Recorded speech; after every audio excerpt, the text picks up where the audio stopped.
بسم اللہ الرحمن الرحیم۔ السلام علیکم ورحمۃ اللہ وبرکاتہ۔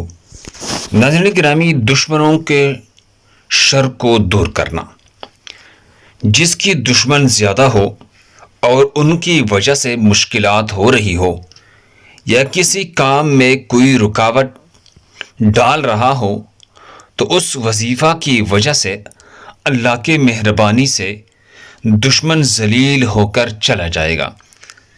وظیفہ یہ ہے بعد نماز عشاء دو رکعت نماز حاجت کی نیت سے نفل اس طرح پڑھی کہ سورہ فاتحہ کے بعد سورہ فیل 7 بار پڑھی،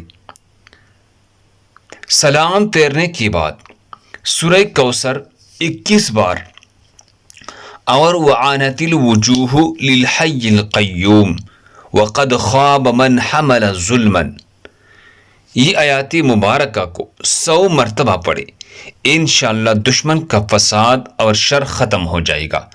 اللہ ہم سب کو اس پر عمل کرنے کی توفیق عطا فرمائے۔ جزاکم اللہ۔